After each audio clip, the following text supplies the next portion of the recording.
इकाई 3 समझदार नन्ही।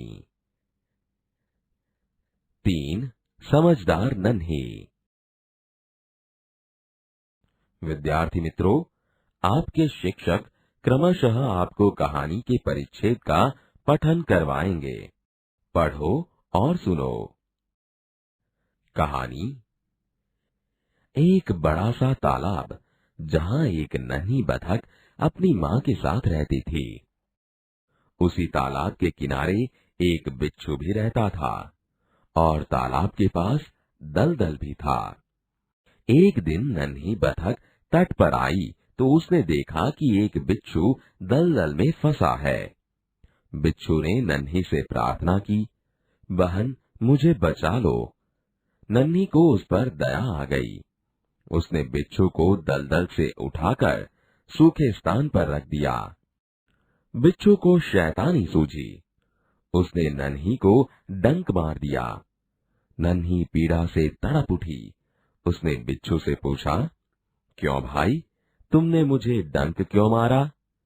बिच्छू लापरवाही से बोला, क्या करूं, डंक मारना मेरा स्वभाव है।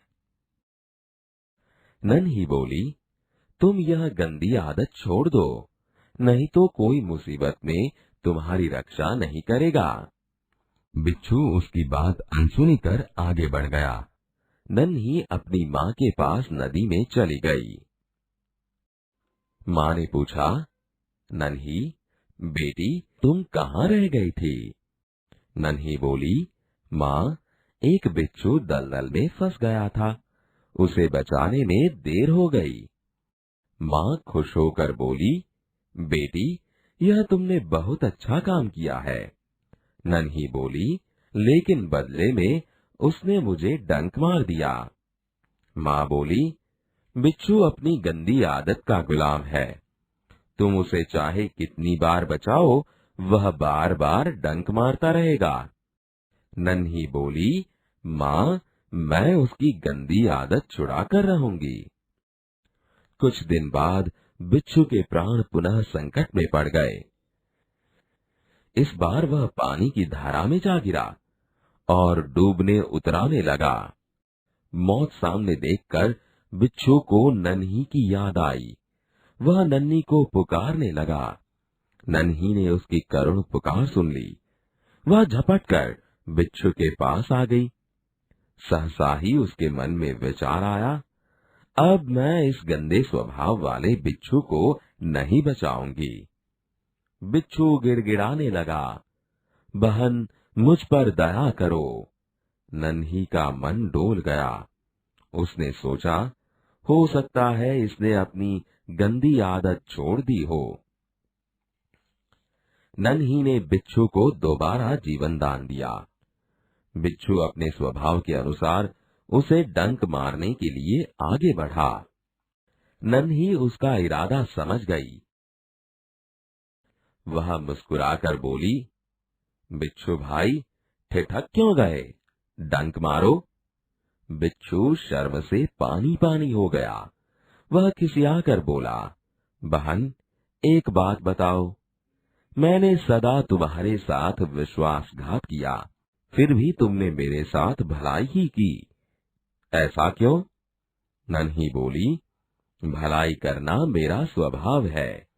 मैं तुमसे बदला लेने के लिए अपनी अच्छी आदत क्यों छोड़ दूं? मेरा काम बचाना है। मैं मुसीबत में पड़े को बार बार बचाती रहूंगी। तुम्हारा काम डंक मारना है, तुम मारते रहो, देखती हूँ कौन जीतता है। बिच्छू पछतावे से भर गया। बोला, नन्ही बहन आज तुम जीत गई। मैं वचन देता हूँ कि अब मैं किसी निर्दोष जीव को डंक नहीं मारूंगा। नन्ही खुश होकर नदी में चल दी। माँ ने आज फिर पूछा, बेटी कहाँ देर कर दी? नन्ही ने पूरी घटना बता दी। माँ प्यार से बोली, प्यारी समझदार नन्ही, भले लोग अपनी बार बार की भलाई से इसी तरह बुरे लोगों को भला बनने की राह दिखाते हैं। नन्ही प्रसन्न होकर थिरकने लगी।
एक बड़ा सा तालाब जहाँ एक नन्ही बतख अपनी माँ के साथ रहती थी, उसी तालाब के किनारे एक बिच्छू भी रहता था और तालाब के पास दलदल भी था। एक दिन नन्ही बतख तट पर आई तो उसने देखा कि एक बिच्छू दलदल में फंसा है। बहन, मुझे बचा लो। नन्ही को उस पर दया आ गई। उसने बिच्छू को दलदल से उठाकर सूखे स्थान पर रख दिया। बिच्छू को शैतानी सूझी। उसने नन्ही को डंक मार दिया। नन्ही पीड़ा से तड़प उठी।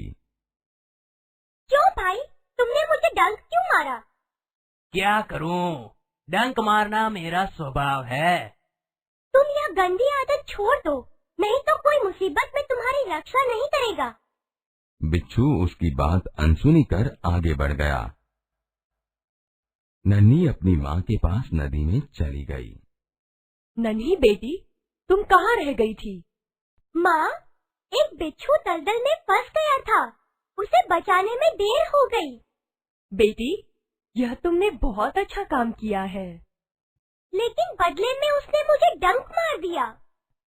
बिच्छू अपनी गंदी आदत का गुलाम है। तुम उसे चाहे कितनी बार बचाओ, वह बार बार डंक मारता रहेगा। माँ, मैं उसकी गंदी आदत छुड़ाकर रहूंगी। कुछ दिन बाद बिच्छू के प्राण पुनः संकट में पड़ गए। इस बार वह पानी की धारा में जा गिरा और डूबने उतराने लगा। मौत सामने देखकर बिच्छू को नन्ही की याद आई। वह नन्ही को पुकारने लगा। नानी, नानी, नानी। नन्ही ने उसकी करुण पुकार सुन ली। वह झपटकर बिच्छू के पास आ गई। अब मैं इस गंदे स्वभाव वाले बिच्छू को नहीं बचाऊंगी। बहन, मुझ पर दया करो। नन्ही का मन डोल गया। हो सकता है इसने अपनी गंदी आदत छोड़ दी हो। नन्ही ने बिच्छू को दोबारा जीवन दान दिया। बिच्छू ने अपने स्वभाव के अनुसार उसे डंक मारने के लिए आगे बढ़ा। नन्ही उसका इरादा समझ गई। बिच्छू भाई, ठिठक क्यों गए? डंक मारो। बिच्छू शर्म से पानी पानी हो गया। बहन, एक बात बताओ, मैंने सदा तुम्हारे साथ विश्वासघात किया, फिर भी तुमने मेरे साथ भलाई ही की। ऐसा क्यों? भलाई करना मेरा स्वभाव है। मैं तुमसे बदला लेने के लिए अपनी अच्छी आदत क्यों छोड़ दूं? मेरा काम बचाना है। मैं मुसीबत में पड़े को बार बार बचाती रहूंगी। तुम्हारा काम डंक मारना है, तुम मारते रहो। देखती हूँ कौन जीतता है। नन्ही बहन, आज तुम जीत गई। मैं वचन देता हूँ, अब मैं किसी निर्दोष जीव को डंक नहीं मारूंगा। नन्ही खुश होकर नदी में चल दी। बेटी, कहाँ देर कर दी? नन्ही ने पूरी घटना बता दी। प्यारी समझदार नन्ही, भले लोग अपनी बार बार की भलाई से इसी तरह बुरे लोगों को भला बनने की राह दिखाते हैं। नन्ही प्रसन्न होकर थिरकने लगी।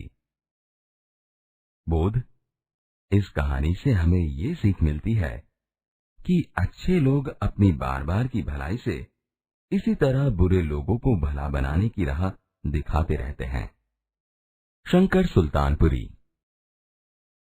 विद्यार्थी मित्रों, आपने नन्ही की कहानी तो सुनी। चलो एक ऐसी ही अन्य कहानी के कुछ चित्र यहाँ पर है। अपने शिक्षक की मदद से चित्रों पर चर्चा करते हुए कहानी बनाइए। चित्र देखकर कहानी का निर्माण कीजिए।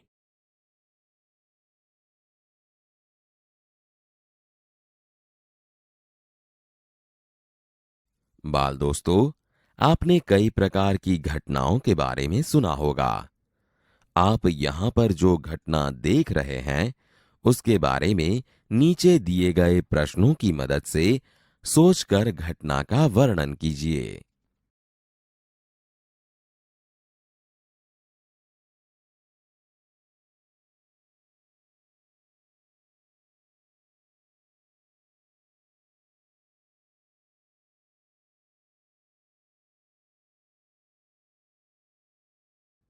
प्रश्न 1, यह घटना कैसे घटी होगी? 2, अकस्मात होने पर क्या हुआ होगा? 3, अकस्मात का कारण क्या होगा? 4, अकस्मात के समय हमें कौन सी सावधानी रखनी चाहिए? 5, आपने ऐसी घटना कब और कहां देखी थी? विद्यार्थी मित्रों, आपने संज्ञा की जानकारी तो प्राप्त की है। संज्ञा के बार बार के पुनरुक्ति को रोकने के लिए सर्वनाम का प्रयोग होता है। उसका एक अभ्यास यहाँ प्रस्तुत है, जिसे ध्यान से सुनिए, बाद में पढ़िए। सर्वनाम। निम्नलिखित परिच्छेद को पढ़िए। रमेश अच्छा लड़का है। रमेश के पिताजी शिक्षक है। रमेश की माताजी गृहिणी है। रमेश का बड़ा भाई कॉलेज में है। रमेश कक्षा 6 में पढ़ता है। रमेश मेरा अच्छा मित्र है। रमेश चतुर है। मैं और रमेश साथ में खेलते हैं। रमेश अच्छा लड़का है। उसके पिताजी शिक्षक है। उसकी माताजी गृहिणी है। उसका बड़ा भाई कॉलेज में है। वह कक्षा 6 में पढ़ता है। वह मेरा अच्छा मित्र है। वह चतुर है। हम साथ में खेलते हैं। निम्नलिखित वाक्य पढ़िए। 1, मैं डॉक्टर बनना चाहता हूँ। 2, तुम तो शिक्षक हो ना। 3, आप व्यापारी कैसे बन गए? 4, वह काम मुझसे नहीं होगा। 5, तुम्हें क्या पसंद है? 6, दाल में कुछ कम है। 7, मैं अपने आप काम कर लूंगा। बाल दोस्तों, इन वाक्यों के अभ्यास से आपको पता चला होगा कि संज्ञा के बदले इन शब्दों का उपयोग हुआ है। मैं, तुम, आप, वह, तुम्हें, कुछ, अपने आप जैसे शब्दों को सर्वनाम कहा जाता है। अब आप इन शब्दों का उपयोग कर वाक्य लिखिए।